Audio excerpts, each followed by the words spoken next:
My name is Claire Williamson, and I'm 41 years old. I never thought I'd be starting over, especially not like this. You see, my husband, Tom, left me. Not just left, but left for someone else, a younger woman, barely out of college. It felt like a cruel joke. One minute, we were planning our anniversary trip, and the next, he was packing his bags, his eyes filled with a mix of guilt and excitement. He mumbled something about needing to find himself and that she understood him in ways I didn't. The pain was unbearable. It felt like my whole world was crumbling. Years of marriage, memories, and dreams, all gone in an instant. I was left feeling lost, confused, and utterly worthless. How could someone I loved so deeply just throw us away like that? I didn't know it then, but this heartbreak was the beginning of a journey of self-discovery, reinvention, and ultimately, sweet revenge. This wasn't just the end of my marriage, it was the start of my new life. The truth was, the signs had been there for a while. Tom had been distant, working late more often, and his phone was always glued to his hand. But I dismissed it, telling myself it was just stress from work. I was so wrong. The day I found the texts, my world shattered. Sweet nothings, plans for secret dates, and pictures I wish I could erase from my memory. It was like a punch to the gut, leaving me breathless and nauseous. When I confronted him, he didn't deny it. He just looked at me with a mixture of shame and defiance. He said he couldn't help it, that she made him feel alive again. Alive? What about the life we built together? The years we shared? The divorce was swift and brutal. I was left with a broken heart, an empty house, and a gnawing sense of worthlessness. I felt like a failure, a discarded toy.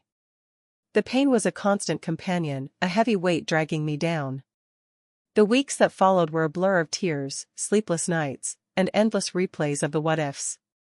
I couldn't eat, I couldn't sleep, and I certainly couldn't focus. My friends tried to be supportive, but their words of encouragement felt hollow. How could they understand what I was going through? I spent my days wandering around the empty house, haunted by memories of Tom. Every room held a reminder of our life together, a life that was now gone. I felt like a ghost, trapped in a shell of my former self. I even considered trying to win him back, begging him to come home. But then I remembered the texts, the lies, the way he looked at her. And I knew I couldn't. I deserved better than that. But believing it was another story. Right now, all I felt was empty and alone. The future stretched before me, a vast and terrifying unknown. One rainy Tuesday, I found myself sitting on the floor of my closet, surrounded by clothes I no longer recognized. Clothes that belonged to a woman I no longer was. I was sobbing uncontrollably, a deep, guttural sound that echoed through the empty house. "What's wrong with me?" I wailed, my voice hoarse. Why wasn't I good enough? It was the lowest point. I felt utterly broken, stripped bare, and completely lost. I looked in the mirror, but I didn't recognize the woman staring back. Her eyes were red and swollen, her hair a mess, and her face etched with pain. That's when it hit me. I couldn't keep living like this. I couldn't let Tom's actions define me. I had to find a way to pick myself up, dust myself off, and reclaim my life. It wouldn't be easy, but I knew, deep down, that I was stronger than I thought. I just needed to find that strength within myself. The first step was getting off that closet floor. The next morning, I woke up with a newfound sense of determination. It wasn't a magical transformation, but it was a start.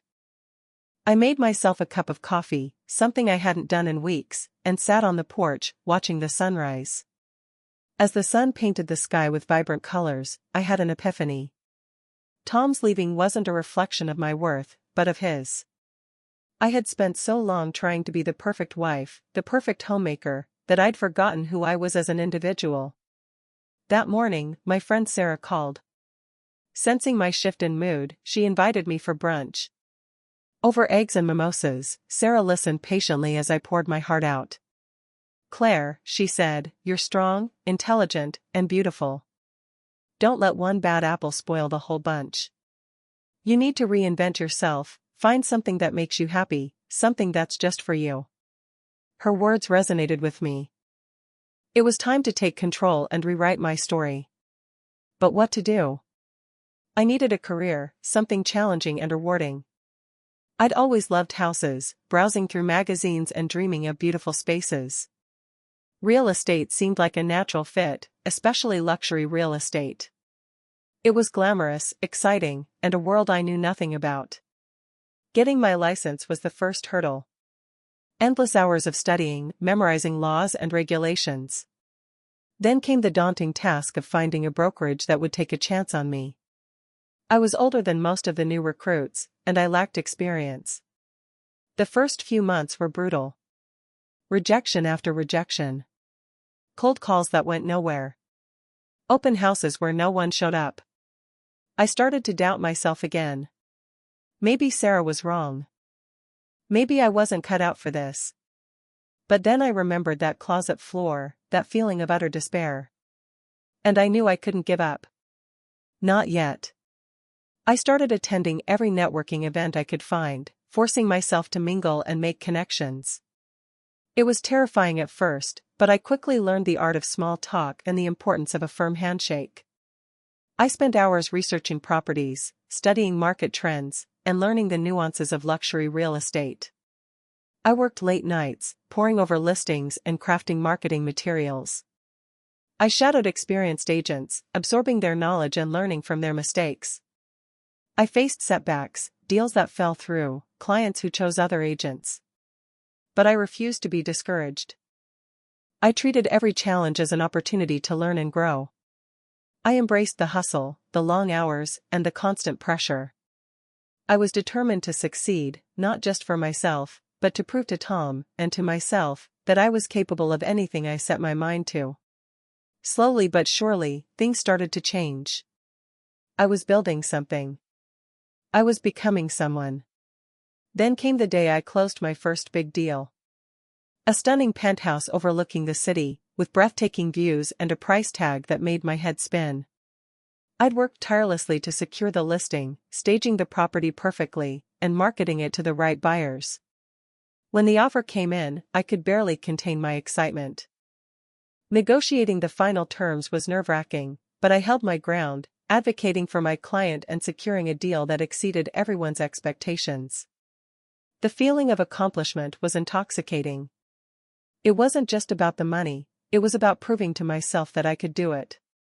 That I was capable, intelligent, and successful. The confidence that surged through me was unlike anything I'd ever experienced. It fueled my ambition, driving me to work even harder and reach for even greater heights.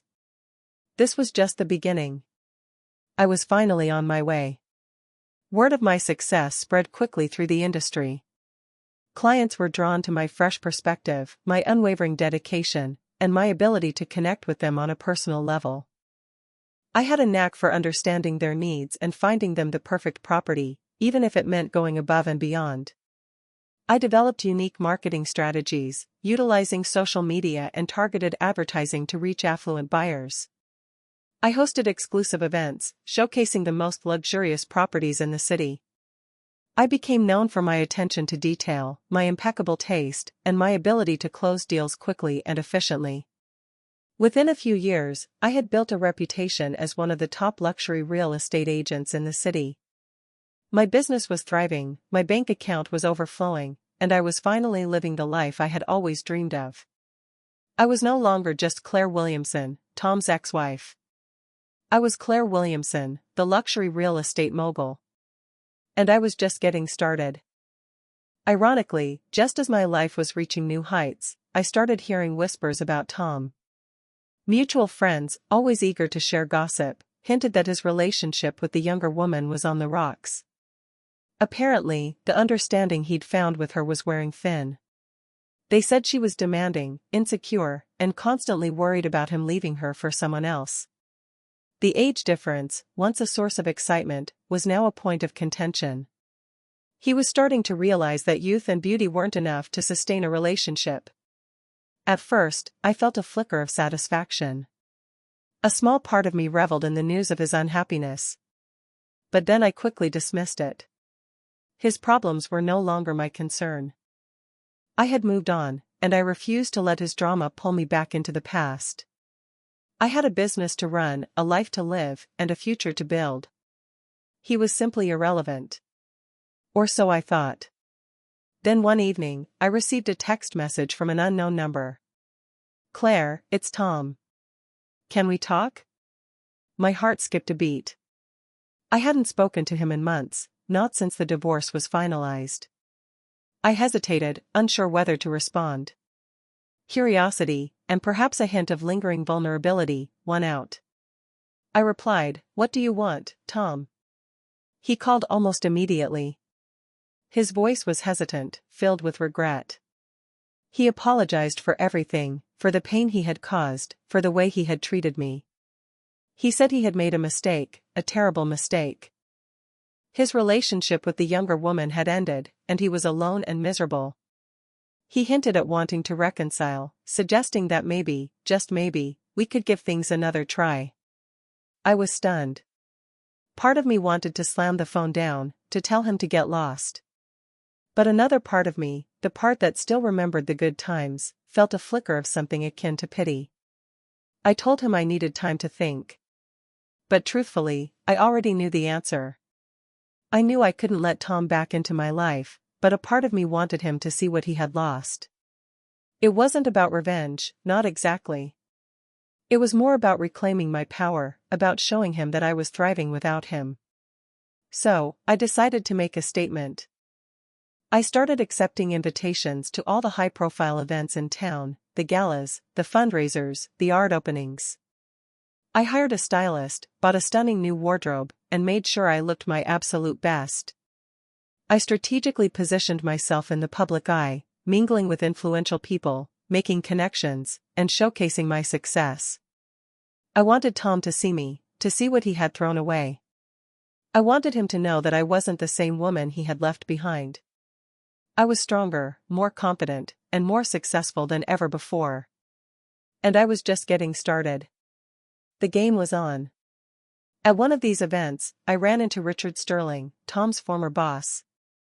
Richard was everything Tom wasn't: confident, successful, and incredibly charming. He was also devastatingly handsome, with a silver-haired elegance that commanded attention. I had met Richard a few times during my marriage to Tom, but I had never really paid him much attention. Now, seeing him in a new light, I was struck by his intelligence and wit. We struck up a conversation, and I found myself genuinely enjoying his company. Richard, sensing my newfound confidence and independence, was equally intrigued. He asked me to be his date for several upcoming events, and I readily agreed. It wasn't just about making Tom jealous, although that was certainly a perk. It was about exploring new possibilities, about embracing my newfound freedom, and about spending time with someone who appreciated me for who I was, not who I was married to. Plus, Richard was great company and an excellent dance partner. It didn't take long for Tom to notice. At first, it was just glances across crowded rooms, a flicker of surprise in his eyes. Then, he started making excuses to be near me, to strike up conversations, to remind me of the good old days. But I kept him at arm's length, politely but firmly deflecting his advances. I made sure he saw me laughing with Richard, dancing with Richard, and generally enjoying myself immensely. I could see the jealousy simmering beneath the surface. He couldn't help but compare his current situation, single, lonely, and professionally adrift, to my thriving career, my stunning appearance, and my newfound happiness. He realized that he had made a mistake, a colossal mistake. He had traded a genuine connection for fleeting excitement, and now he was paying the price. The regret was etched on his face, a constant reminder of what he had lost. And frankly, I enjoyed every minute of it. One evening, after a particularly successful charity gala, Tom cornered me in the parking garage. Richard had gone to retrieve the car, leaving me alone for a brief moment. "Claire, please," he pleaded, his voice desperate. "I know I messed up. I know I hurt you. But I've learned my lesson. I'm not asking you to forgive me completely, but just give me another chance. Let me show you that I can be the man you deserve." His eyes were filled with tears, and for a fleeting moment, I almost felt sorry for him. But then I remembered the pain, the humiliation, the years I had wasted trying to be someone I wasn't. "Tom," I said, my voice firm but gentle. "You had your chance. You made your choice. And I've moved on. I'm happy now, truly happy. And you're not a part of that happiness." Before he could respond, Richard pulled up in the car. I smiled at Tom, a polite but distant smile, and then turned and walked away, leaving him standing alone in the darkness. As Richard drove me home, I replayed the encounter with Tom in my mind. Had I made the right decision? Was I being too harsh? A small voice whispered in the back of my head, reminding me of the vows we had made, the love we had shared. But then I remembered the betrayal, the lies, the years of feeling inadequate. I remembered the woman I had been, the woman who had lost herself in her marriage. And I knew, without a doubt, that I couldn't go back. I had worked too hard to rebuild my life, to find my own happiness, to reclaim my independence. I had finally become the woman I was always meant to be, and I wasn't going to sacrifice that for a man who had already proven he didn't deserve me. The decision was clear. I was choosing myself. I was choosing my happiness. I was choosing my future. And that was the best choice I could have ever made. From that moment on, I never looked back. I poured my energy into my career, closing deals, expanding my business, and solidifying my reputation as a force to be reckoned with in the luxury real estate market. I continued to see Richard, enjoying his company and appreciating his support. He was a true friend, someone who celebrated my successes and encouraged me to chase my dreams. Our relationship wasn't about filling a void or seeking revenge. It was about genuine connection and mutual respect. I surrounded myself with positive influences, with friends who lifted me up and inspired me to be my best self. I traveled the world, explored new cultures, and indulged in experiences that I had only dreamed of before. I was finally living a life that was authentic, fulfilling, and completely my own. I had chosen myself, and it was the most empowering decision I had ever made. I was free. I was happy. I was thriving. And I was grateful for every single moment. Looking back, I realized that Tom leaving me was the best thing that ever happened to me. It was a painful and difficult experience, but it forced me to confront my own insecurities, to rediscover my passions, and to become the woman I was always meant to be. His departure was the catalyst for my personal growth, the spark that ignited my ambition, and the opportunity that allowed me to create a life that was truly fulfilling. I had to hit rock bottom to realize that I was capable of so much more. I learned that heartbreak, while devastating, can also be a powerful motivator. It can force you to reevaluate your priorities, to redefine your identity, and to create a life that is aligned with your values and your dreams. I am grateful for the lessons I learned, for the strength I discovered, and for the woman I have become. And I know that I wouldn't be where I am today if Tom hadn't walked out of my life. In a strange way, I owe him a debt of gratitude. Now, as I look ahead, I am filled with excitement and optimism. The future is a blank canvas, and I am eager to paint it with my own colors. I am confident in my abilities, knowing that I can overcome any challenge that comes my way. I have built a strong support system of friends and colleagues who believe in me and inspire me to be my best self. I am open to new experiences, new relationships, and new adventures. I am no longer afraid to take risks, to step outside of my comfort zone, and to chase my dreams. I know that life is full of surprises, both good and bad. But I am prepared to embrace whatever comes my way, knowing that I have the strength, the resilience, and the determination to navigate any storm. The best is yet to come. I am ready for it. And I am grateful for every step of the journey. This is my life, and I am living it on my own terms. It's a beautiful feeling. Months later, I ran into Tom at a local coffee shop. It was a chance encounter, and for a moment, we both froze, unsure of what to say. He looked different, subdued. The confident swagger he once possessed was gone, replaced by a quiet humility. He was alone. I decided to break the silence. Tom, I said, my voice calm and neutral. How are you? He managed a weak smile. I'm okay, Claire. Just okay. He started to apologize again, to rehash the past. But I gently cut him off. Tom, it's okay. Really. I've moved on. I'm happy. And I wish you well. I paused, making sure he understood my words. But there's no going back. That part of our lives is over. He nodded, his eyes filled with a mixture of sadness and acceptance. I understand, he said softly. I just wanted you to know that I'm truly happy for you. I smiled, a genuine smile this time. Thank you, Tom. And with that, I turned and walked away, leaving the past behind me for good. My story is a testament to the power of resilience, the importance of self-discovery, and the endless possibilities that life has to offer. It's a reminder that even in the face of heartbreak and loss, we have the ability to reinvent ourselves, to create a life that is meaningful and fulfilling, and to find happiness on our own terms. To any woman who is going through a difficult time, who feels lost or broken, I want to say this: you are stronger than you think. You are capable of more than you know. And you deserve to be happy. Don't let anyone define your worth. Don't let anyone tell you what you can or cannot achieve. Believe in yourself, trust your instincts, and never give up on your dreams. Love may come and go, but self-love is forever. Embrace your journey, celebrate your successes, and learn from your mistakes. And always remember that the best is yet to come. Your new life awaits. Go out and claim it. You deserve it.